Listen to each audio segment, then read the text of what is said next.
하나님의 이 땅 가운데 하나님의 뜻, 주의 말씀을 이루시는 능력, 또한 우리를 부르신 부르심을 완성하시는 그 놀라우신 은혜가 우리 시흥 제자 교회와 우리 모두에게 충만하게 나타나고 열매가 되기를 주님의 이름으로 축복합니다. 구약의 아가서에 보게 되면 아가서의 내용은 신랑인 솔로몬이 그 신부를 맞이할 때 기대하면서 신부에게 소망하는 것들을 표현한 그런 책이에요. 그러니까 신랑은 솔로몬이고 신부는 술람미 여인이라고 하는 여인이에요. 근데 이 여인은 흑인입니다. 흑인이에요. 그래서 그런데 이제 사람들은 이제 이 여인에 대해서 비웃고 보잘것없다라고 그러지만 이 솔로몬의 눈에는 이 여인이 너무나 사랑스럽고 그리고 이 여인을 너무 그리고 사랑하고 그래서 그 여인에 대한 사랑하는 마음 또 그 여인이 또 사랑하는 그 여인이 어떻게 신부로 준비되어져 갔으면 하는 그런 이제 바램들 그런 것들을 이제 기록한 책이 이제 이 아가서였거든요. 그런데 이 신랑인 솔로몬이 신부인 그 술람미 여인을 너무도 이제 사랑을 해서 그녀를 아내로 맞이하면서 이 자기에게 있는 기쁨과 풍성함 이거를 이 여인과 자기 사랑하는 신부와 함께 누리기를 원해요. 그래서 근데 이제 중요한 거는 그거예요. 그냥 그냥 내가 아내로 삼으면 되지 이렇게 해서 아내를 딱 삼으면 될 것 같은데 이제 뭐냐면 신부로서의 온전히 다 준비될 때까지 가서 기다리는 게 필요한 거예요. 신랑의 입장에서. 신부의 입장에서는 그래 내가 이제 신랑인 솔로몬 왕의 신부로서 나가야 되는데 이제 준비를 해야 되잖아요. 신부. 우리가 진짜 그냥 일반적인 사람들이 결혼을 해도 신랑은 신랑대로 준비하고 또 신부는 신부대로 준비하는 기간이 필요하듯이 그래서 그런 준비가 이제 온전하게 다 됐을 때 딴딴따단 하면서 이제 결혼 웨딩 마치를 이제 울리는 거죠. 그러니까 이 신랑이었던 솔로몬은 이제 이 신부가 이제 그 정말 왕의 신부로서 솔로몬이 맞이하는데 누구도 그것에 대하여 부인할 수 없을 만큼 온전하게 이제 준비되어질 때까지 이제 기다리는 거예요. 그리고 이제 드디어 이제 신부가 딱 준비되었을 때 이제 솔로몬은 그 신부의 아름다움 또 그 준비되는 과정에 있었던 성숙함 이제 그러면서 신부가 자기를 향하여 이렇게 다가오게 될 때 신부를 드디어 이제 아내로 맞이하게 될 때 그 기쁨, 그 흥분, 그런 감격 그걸 이제 감출 수 없는 그런 기쁨으로 맞이하게 되죠. 자, 그런데 이게 이제 이 아가서의 내용인데 근데 여러분 이 아가서는 사실 구약은 그림자라고 우리가 표현하잖아요. 성경에도 신약 성경에도 구약 그림자라고 그렇게 표현이 되어져 있는데 무엇에 대한 그림자냐? 바로 예수 그리스도에 대한 그림자란 말이에요.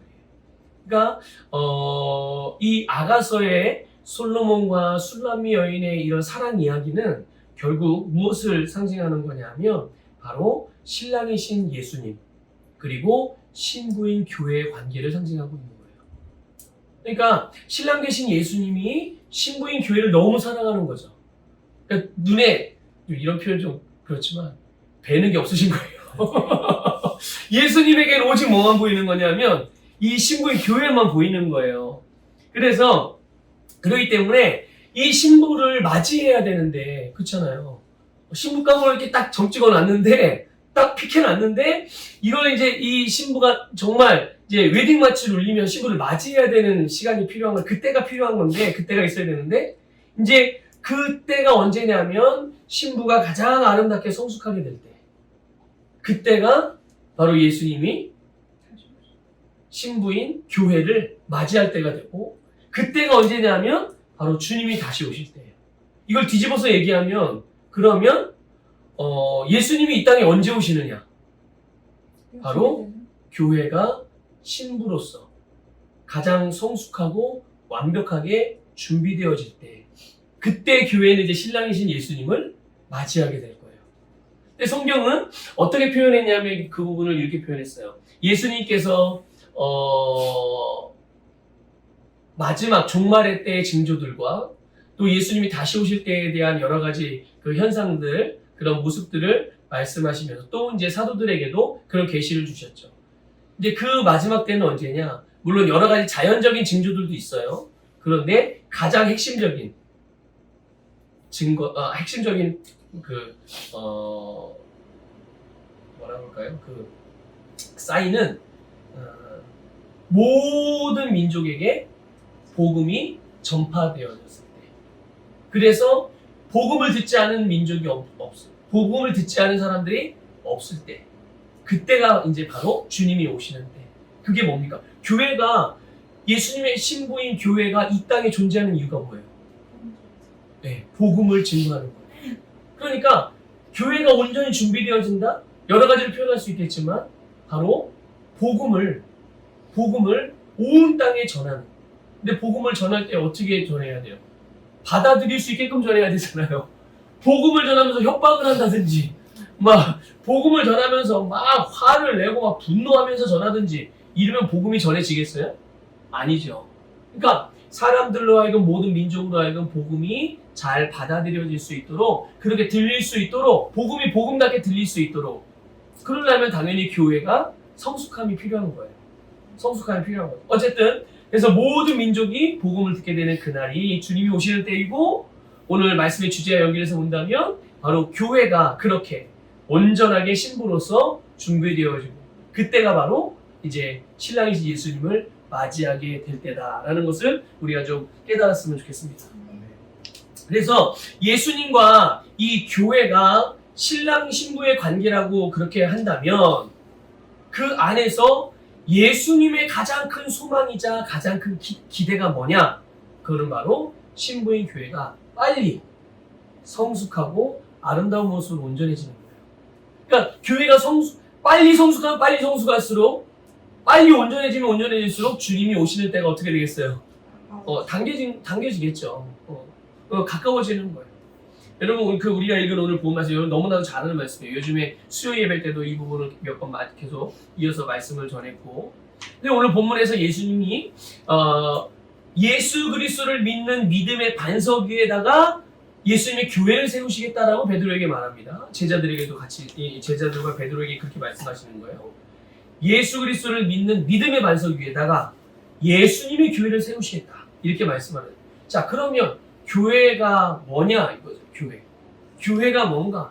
일반적으로 교회라고 하면 예배당이나 또는 어떤 기독교 단체, 기독교적인 단체, 이거를 교회라고 이해하거든요, 보통은. 그런데 아니면 뭐 십자가가 있고 교회 간판이 있을 때, 저기 무슨 교회다, 이렇게 이제 표현을 하잖아요. 자, 그런데 성경에서의 교회는 뭐냐 이거죠. 성경에서 교회. 물론 예배당을 교회라고 부르고 어떤 기독교적인 단체를 교회라고 부르는 건 어떻게 보면 교회의 의미 아주 굉장히 이렇게 한 부분일 수도 있겠지만, 정말 그건 정말 굉장히 작은 의미인 거예요. 진짜 본질적인 의미, 가장 큰 교회가 뭔지에 대한 의미. 그래서 원어적으로 보면 에클레시아라고 그런단 말이죠. 에클레시아라는. 이게 뭐냐면 부름받은 자들의 모임이란 뜻이에요. 부름받은 자들. 그 의미로서는 뭐냐면 예수 그리스도를 믿는 사람들이 이룬 공동체, 예수님을 믿는 사람들이 모여서 이룬 공동체인데, 그 공동체로서의 예수님의 몸이 교회인 거예요. 의미적으로 말하는. 그러니까 주님으로부터 부름을 받았다는 것은 예수님의 복음으로 초청을 했을 때 우리가 그 복음을 받아들였다는 것이고, 그 복음을 믿음으로 받아들여서 거듭난 사람들이 모여서 함께 뭐를 이룬다고요? 공동체를 이루되, 그 공동체가 영적으로는 예수님의 몸이라는, 이게 교회인 거예요.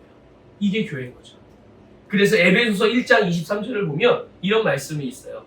교회는 그의 몸이니 만물 안에서 만물을 충만하게 하시는 이의 충만함이니라. 교회는 그의 몸이라고 말씀하고 계세요. 여러분, 교회는 예수님의 몸이에요. 우리는 시흥 제자교회. 우리 교회는 바로 예수님의 몸. 우리 믿는 자들의 모임이잖아요, 우리가 지금. 그렇죠? 부름받은 자들의 모임으로서의 주님의 몸으로서 우리는 시흥 제자교회를 이루고 있다는 것을 기억하시길 바라요. 여러분, 사람의 몸이 살아있는 생명체잖아요. 그렇죠? 우리 사람의 몸은 살아있는 생명체이기 때문에 계속 세포 분열을 하고 또 계속 생명력이 계속 살아나고 그렇죠? 그리고 활동할 수 있고 하고자 하는 바를 이룰 수 있고 이게 살아있는 생명체가거든요. 그런 것처럼 주님의 몸인 교회도 역시 살아있는 생명체예요. 그리고 많은 지체들로 구성된 유기적인 몸이라는 것을 꼭 기억하십시오. 교회는 그러니까 어떤 생명이 없는 조직이나 단체가 아니에요. 생명 없는 조직이나 단체가 아니고요. 살아있는 유기체예요. 예수님의 몸이죠. 여러분 몸에 지체가 몇 개나 돼요?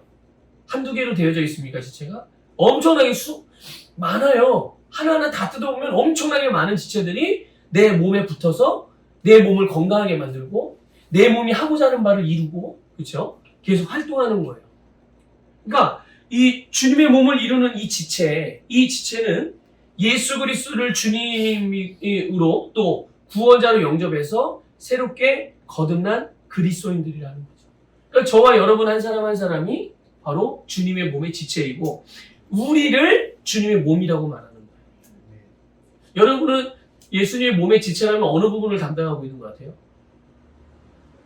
나는 어느 부분일까? 나는 주님의 이 몸. 그러니까 이런 걸 생각하면 돼요. 우리 교회가 주님의 몸이라고 한다면 이 교회 안에서 나의 위치와 나의 기능은 뭘 담당하는 기능인가? 그게 나의 주님의 몸 안에서의 지체인 거예요. 근데 그런 거 있잖아요. 주님의 몸의 지체인 건 맞는데 기능을 아예 하지 않아. 몸은 몸인데. 그럼 어떻게 될까요? 그러니까 막 이런 거예요. 여기 이제 10손가락이 있는데 손가락 하나가 있기는 있는데 기능을 아예 하지 못해. 모양만 있어, 모양만.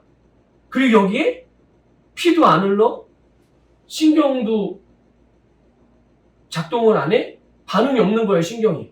아픈지도 모르고, 뜨거운지도 모르고, 차가운지도 몰라. 굽혀지지도 않아. 뭘 집으려고도 안 해. 그래서 이게 기능을 안 하니까 어떻게 해야 돼? 이렇게 집어야 되는 거야. 예? 자, 그러면 이 전체적으로 팔은 어떨까요? 이 5개의 손가락이 오른팔의 오른손가락을 다 담당하고 있는데 이 중에 손가락 하나가, 검지손가락 하나가 기능을 안 해. 있기는 있는데, 모양은 있는데 기능을 안 하면 어떻게 되겠어요? 정상적으로 기능을 할 수 있겠어요? 자, 손가락이 5개가 할 일을 4시예요. 물론 할 수 있죠. 그런데 5개로 기능하는 것보다 4개로 기능하는 게 훨씬 불편하고 효율도 떨어지고 그리고 얘가 할 일을 4개가 나눠서 하니까 그만큼 수명도 어떻게 되겠어요? 예, 수명도 짧아지고 노후가 빨라지고 그러면 결국 이 팔의 기능도 어떻게 돼요? 점점 쇠퇴하게 되겠죠. 그리고 팔이 쇠퇴하면 몸은 어때요? 다른 지체들은요? 마찬가지로 그런 거예요. 그러니까 교회라는 것은 살아있는 주님의 몸이기 때문에 생명체이기 때문에 성도들 한 사람 한 사람이 주님의 몸의 지체를 이루고 있어서 그 자리에서 그렇게 기능하고 있어야 되는 거예요. 근데 모양은 있는데 기능을 하지 않고 있으면 결국은 이게 오래되면 오래될수록 병들게 돼요.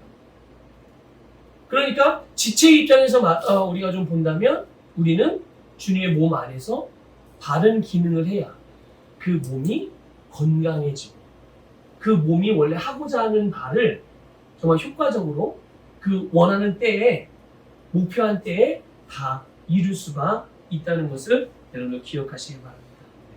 그렇기 때문에 여러분 우리는 모든 믿음의 사람들은 주님의 몸의 지체이고 그 지체들은 다 몸에 서로 연결되어져 있거든요. 그러니까 연결되어져서 몸으로부터 공급되어지는 모든 생명이며 영양분이며 피 또 지시사항들 있잖아요. 이 머리에서. 근데 성경에서 보니까 몸의 머리는 누구라고 그래요? 예수님이에요. 예수 그리스도가 교회의 머리예요. 교회의 주인이기도. 오늘 우리가 이거 본 말씀에 내 교회라고 말씀하잖아요. 예수님. 교회는 주님의 거고 주님의 몸이거든요. 그러니까 당연히 주님께서 당신의 생각으로 지시하실 거고 당신의 신경세포를 통해서 전달하실 거고 그러면 우리는 이 지체들은 몸을 통해서 전달되어야 되는 지시사항들이며 영양분이며 명령이며 모든 생명이며 이거를 받아서 제대로 딱 기능하게 될 때 몸이 건강해지고 몸에 연결된 지체들도 건강하게 된다는 것을 여러분 깨달으시기 바랍니다. 그래서 우리가 바로 그렇게 그래서 우리는 주님 몸의 지체로서 이 몸으로부터 공급되어지는 그러니까 교회로부터 공급되어지는 메시지 생명의 메시지 교회로부터 공급되어지는 축복의 메시지 교회로부터 공급되어지는 치유의 메시지 교회로부터 공급되어지는 형통의 메시지 교회로부터 공급되어지는 위로의 메시지 교회로부터 공급되어지는 사랑의 메시지 또 메시지만 있습니까? 아니죠. 메시지만 있는 것이 아니라 실제적인 공동체의 삶이 있는 거예요. 그렇죠? 그 안에서 지속적으로 내가 머물러 있고 기능하면서 계속 영양분을 공급받는 상태로 계속 유지돼야 되는 거예요. 언제는 공급받았다가 언제는 그 공급이 끊어졌다가 이렇게 되면 안 되는 거죠. 단절되면 안 되는 거죠. 계속 그 몸 안에서 기능하는 거예요. 그래서 우리 모두가 우리 시흥 제자교회 우리 주님의 몸의 지체로서 여러분 한 분 한 분이 모두가 이 주님의 몸을 통해서 공급되어지는 지시사항이며 생명이며 메시지며 모든 영양분이며 비전이며 이런 모든 것을 다 받아 누릴 수 있기를 주님의 이름으로 축복합니다. 자 그러면 하나님께서 우리를 교회로 부르시고 교회가 되게 하신 목적이 뭐냐? 주님의 몸이 되게 하신 목적이 뭐냐? 그거는 아까 서두에서 잠깐 말씀을 드렸듯이 예수님을 위한 영원한 그리고 온전한 신부가 되게 하시기 위해서 우리로 하여금 주님의 온전한 신부가 되게 하시기 위해서 우리를 교회가 되게 하신 거죠. 여러분 남자와 여자가 결혼을 통해서 하나가 되잖아요. 그렇죠? 결혼이라는 그 과정을 통해서 하나가 돼요. 몸도 하나가 되고 마음도 하나가 되고 뜻도 하나가 되고 완전히 하나가 되는 거거든요. 성경은 이거를 한 몸이라고 표현해요. 한 몸. 이와 같이 여러분 하나님은 하나님의 아들 예수님과 신부인 교회를 하나로 모신다는 것을 여러분 깨달으십시오. 교회와 예수님을 분리해서 보지 않으신다는 거예요. 하나님의 눈에는 예수님이고 교회고 교회가 곧 예수님이에요. 하나. 그러니까 여러분들 엄마 아빠 볼 때 둘로 보이세요? 하나로 보이세요? 네? 사람은 둘인데요. 남자 여자 엄마하고 아빠하고 그런데 여러분 가만히 사는 삶을 보세요. 하나로 살잖아요. 그렇죠? 그래서 계획도 같이 하나의 계획 그 계획을 이루는 방법도 같이 하나 된 방법 그래서 하나의 목표를 향해서 달려가는 거예요. 그게 정상적인 부부입니다. 그게 정상적인 가정인 거예요. 그런데 엄마가 하는 방향, 그 삶에 추구하는 방향과 아빠가 삶을 추구하는 방향과 다르면 이건 죄송한 말씀이지만 또 안타까운 말씀이지만 이거는 하나가 아닌 거예요. 몸은 하나일 수 있죠. 법적으로는 하나일 수 있어요. 그런데 실제적인 삶은 하나된 삶을 그러니까 하나된 삶을 살지 않으면 삶이 하나가 되지 않으면 그 안에서 누리는 평안 그 안에서 누리는 화목 그 안에서 누리는 풍성함을 경험할 수가 없어요. 그냥 각자 살아가는 거죠. 그래서 바로 근데 하나님은 예수님과 교회를 바로 이렇게 하나로 여기신다는 것을 여러분 깨달으십시오. 그래서 이 하나됨으로써 신부는 신랑에 속한 모든 것을 신랑과 함께 누리고 또 신랑과 함께 행하게 되는 거예요. 그래서 여러분요, 이 예수님의 교회, 신랑이신 예수님의 신부는 오늘 예수님이 본문에서도 말씀했듯이 음부의 권세가 이길 수 없는 보호를 받고 또 오히려 음부의 권세를 이길 수 있는 권세를 받고 늘 승리할 수 있는 능력을 받습니다. 신부인 교회. 바로 우리 시흥 제자교회가 그런 거예요.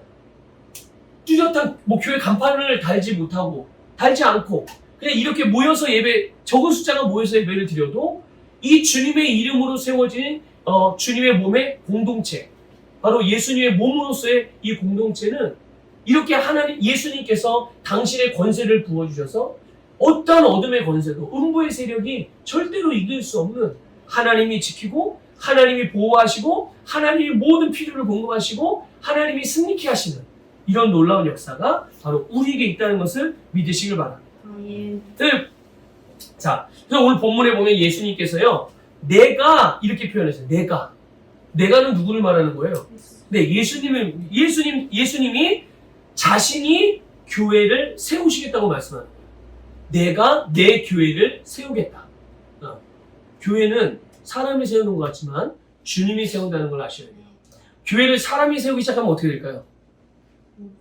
교회를 사람이 세우기 시작하면 거기에서부터 누구의 소리가 나올까요? 네, 그 사람의 소리가 나와요. 그 사람의 권세를 행사하려고 하고, 그러면 불협화음이 나겠죠, 당연히. 그러면 이제 그때부터는 갈등이 일어나고 기득권을 행사하려고 하고, 그렇게 되면 이제 더 이상 주님의 몸으로서의 교회의 모습은 이제 없어지는 거예요. 네. 그런데 분명히 말씀하기를 교회는 주님의 교회이고 그 교회를 주님이 세우신다고 말씀하셨어요. 그런데 그럼 교회를 세운다는 뜻이 뭐냐? 여러분, 교회가 세워지는 일, 이거를 사도 바울은 이렇게 표현했거든요. 한번 찾아봅시다. 에베소서 2장 20절부터 22절 한번 볼게요. 에베소서 2장 20절부터 22절까지.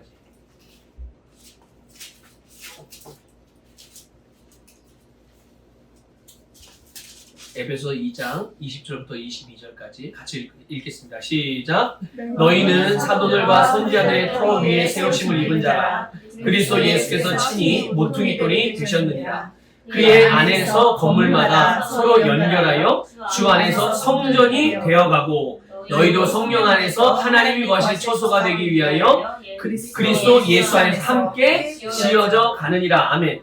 보세요. 그 안에서 건물마다 서로 어떻게 된다고요? 서로 연결해서 주 안에 성전이 되어가고, 이거는 마침표의 진행형이에요. 계속 성전이 되어 간다는 거예요. 그러니까 온전한 성전으로 점점 지어 간다는 거예요. 자, 그 다음에 너희도 성령 안에 하나님이 거하신 처소가 되기 위하여 그리스도 예수 안에서 어떻게 된다고요? 함께 지어져 가느니라. 진행형이에요, 마침표예요. 계속 진행되는 거예요.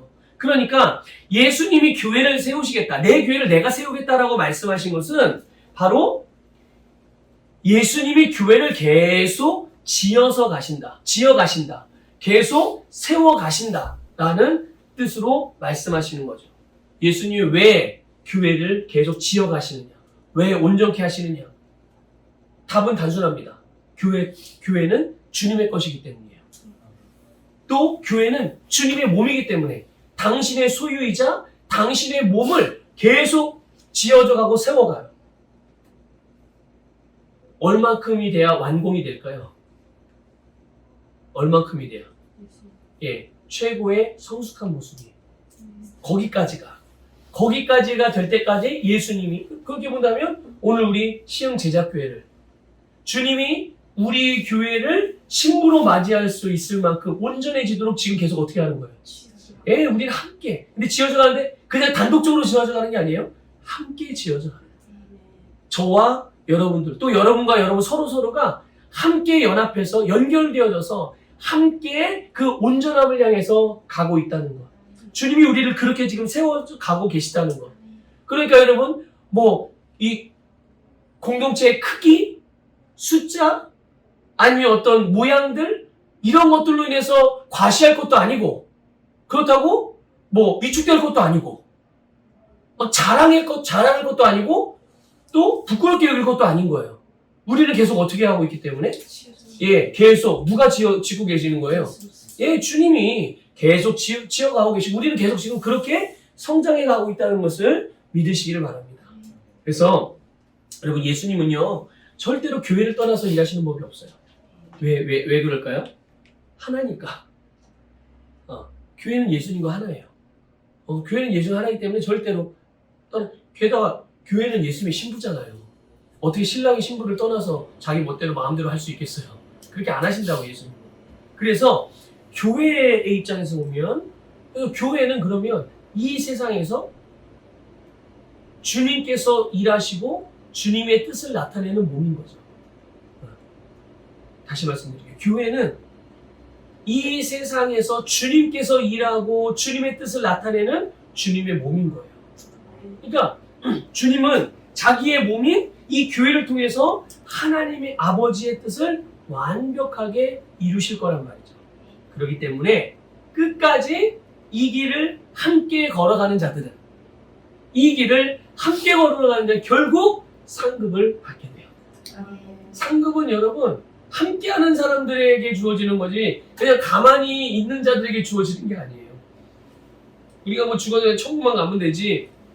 그렇죠. 근데 성경은 그냥 천국 가는 걸로 해서 다 누구나 뭐 열심히 한 사람이나 그러니까 열심히 하지 않은 사람이나 뛰어간 사람이나 그냥 벌벌 기어간 사람이나 똑같이 상급을 준다고 하지 않아요. 분명히 상급은 같아요, 달라요. 달의 영광, 해의 영광이 있고 달의 영광이 있고 별의 영광이 있는 겁니다. 그리고 별과 별의 영광도 다 다르다고 말씀하고 있어요. 그러니까 하늘의 상급은 영원한 상급이잖아요. 그러니까 우리가 하나님의 나라에 가서 상급을 받으면 그 받은 것을 가지고 영원히 가는 거예요. 그러니까 여러분 어떻게 하고 싶어요? 대단한 상급을 받고 싶으십니까? 뭐 상급 그냥 굳이 필요 없어요 라고 할 수 있겠습니까? 저는 대단한 상급을 원해요. 네, 저는 대단한 상급을 받고 싶어요. 왜냐면 그 상급은 영원하게 갈 거니까. 영원한 내 거가 되는 거잖아요. 그래서 예전에 어느 그 목사님들이 그 부흥회할 때 천국에 대한 그 예화를 들을 때 개털 모자 쓰고 천국에 들어간 장로, 뭐 이를 장로님 이런 표현들은 목회자들, 부끄러운 구원을 얻는 자들. 부끄러운 구원에 대한 이야기라면 주로 이제 그 사람들이 그것도 성경 아주 모르는 사람은 아니고 한 번이라도 들어본 사람들. 그 사람들은 그런 얘기를 복음을 증거하거나 아니면 좀 신앙생활이 좀 부진한 사람들, 그 성도들 그런 사람들 얘기하면 아니 그냥 편하게 살다가 죽기 전에 예수님 영접하면 되는 거 아닌가? 아니 예수님 십자가 달려 돌아가실 때 그 오른쪽에 있던 그 죄인이 그러지 않았느냐? 어? 그 사람은 뭐 죽을 때까지 그냥 죄 짓다가 십자가에서 마지막에 운 좋게 그냥 예수님 영접해가지고 같이 천국에 간 거 아니냐? 이렇게 이야기해요. 그렇죠? 구원은 받아요. 구원을 받습니다. 근데 그 사람에게 상급이 있을까요? 상급은 없어요. 그런데 성경의 면면을 보게 되면 상급에 대한 이야기가 얼마나 많이 나오는지 몰라요. 네. 우리는 그런 거를 봐야 되는 거예요. 아, 그렇구나. 그렇기 때문에 우리는 이 땅에서 우리에게 주어진 삶을 항상 최고의 삶으로서 하나님께서 우리를 부르신 부르심, 우리 교회로서의 그 부르심에 합당하게 계속 주님께서 우리를 일으키시고 우리를 세워가실 때 우리는 그 안에 잘 지어져 가야 될 줄 믿습니다. 그래서 교회의 주인이 예수님, 교회가 예수님의 몸이고 교회가 예수님의 신부라는 것. 이제 우리가 이거를 안다면 이제 우리 그렇구나. 내가 주님의 몸이고 내가 주님의 신부이고 내가 주님 몸의 지체이고 그렇구나. 이제 이거를 우리가 분명히 알고 이제 인식한다면 내가 교회로서 우리가 뭘 행해야 될지 알 수 있는 거죠. 교회, 주님의 몸으로서, 주님의 몸의 지체로서 우리가 뭘 하며 살아가야 되는지, 뭘 하며 살아가야 되겠습니까? 교회로서 살아가는 삶의 목적과 그 추구함과 그 방향, 그것은 바로 예수님의 말씀을 성령의 능력으로 행하면서 우리에게 주어진 은사, 우리에게 주어진 사명을 통해서 봉사의 일을 감당하면서 주님의 일을 하는 거예요. 근데 이게 여러분 교회를 떠나서 할 수 있겠냐고요. 이게 다 교회 안에서 이루어지는 일인데, 그리고 교회를 통해서 이루어지는 일인데. 그러니까 결국 우리의 사명은 여러분 주님의 몸의 공동체, 주님의 몸으로서 주님을 믿는 자들의 공동체로서의 교회와 절대로 분리해서 이룰 수 없는 거예요. 그러니까 내가 주님이 나에게 주신 사명이 뭐지? 주님이 나에게 계획하신 인생의 비전이 뭐지? 이런 거를 알려면 교회 안에서 보면 돼요. 교회 안에서 보게 될 때 가장 정확한 비전을 보게 되고 가장 정확한 부르심을 알게 되고 주님께서 나에게 주신 사명이 뭔지를 알 수가 있는 거죠. 아까 말씀드렸죠? 우리는 주님의 몸의 지체란 말이죠. 주님의 몸에 내가 어떻게 기능하고 있는지, 그 몸을 세우는 일을 위해서 그 몸에 나는 어떤 필요가 있어서 어느 분야에 붙어서 기능하고 있는지, 그런 것들을 보게 되면 결국은 주님이 나를 부르심도 알게 되고 나를 향한 인생에 대한 계획, 하나님의 비전도 알게 되고 내가 주님이 나에게 맡긴 사명도 알게 되고, 그래서 그것을 이제 그 사람의 말씀을 따라서 그것을 행하며 살아가는 것이죠. 이거를 위해서 우리가 같은 마음을 품고 같은 말을 하고 같은 뜻을 가지고 같은 비전을 가지고 주님의 뜻을 성취하는 거고요.